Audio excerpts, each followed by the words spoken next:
Republican Representative Lauren Boebert had a bit of a meltdown. I think meltdown might be a little understated. She threw a full-blown temper tantrum, complete with screaming and yelling, on the floor of the House of Representatives this week.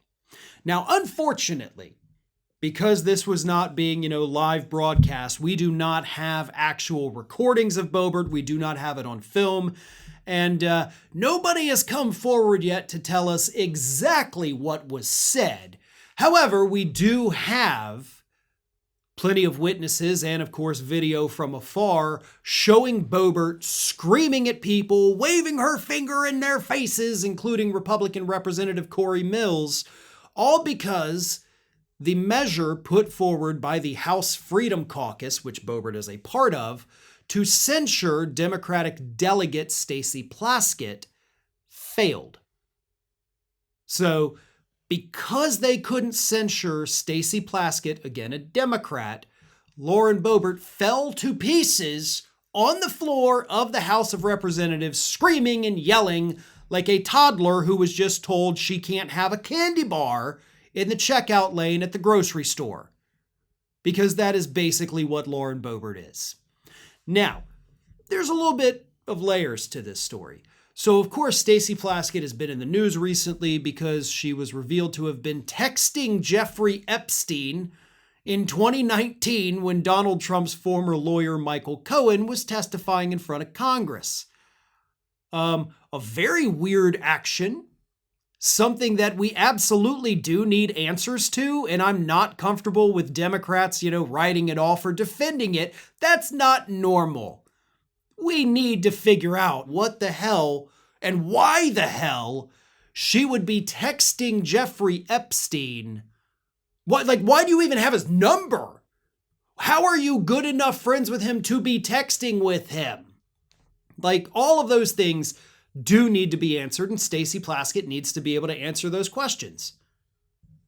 But censuring her doesn't do anything. A censure in and of itself is not a punishment. It does not carry any penalties. That's just a majority of the House saying, "Oh, we're not happy with you. Now let's get back to work."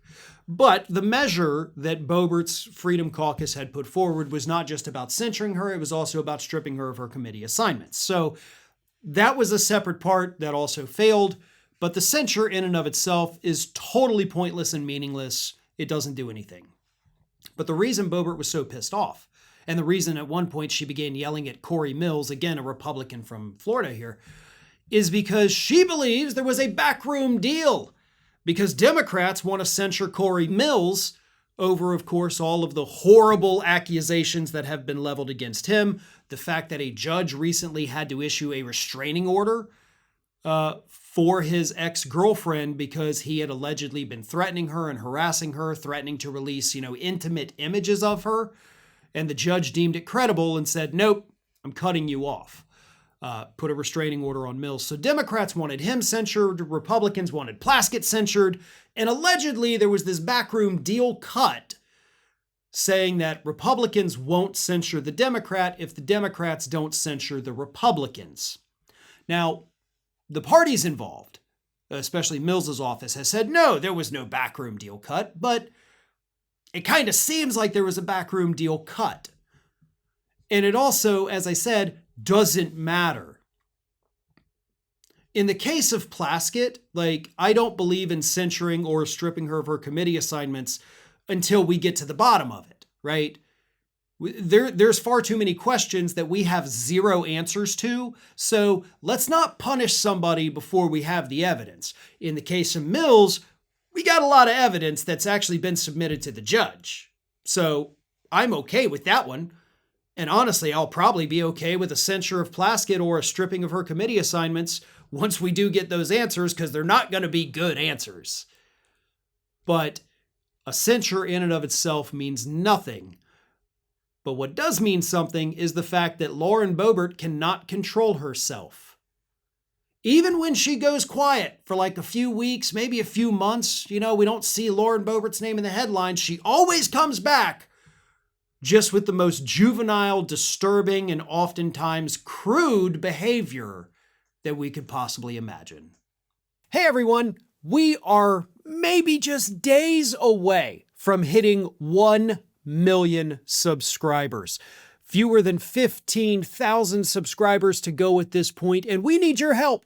If you are not already subscribed to the channel, please do so, and tell your friends. If you have progressive-minded individuals in your life that are not subscribed to Fair and Balanced, please send them a link, send them a video, let them see what it's all about, and encourage them to subscribe. We are hoping to hit that 1 million mark before the end of this year, but I think we can do it even quicker than that. So again, if you're not already subscribed, please do so. And don't forget to share the channel with your friends. And as always, like and comment on the videos.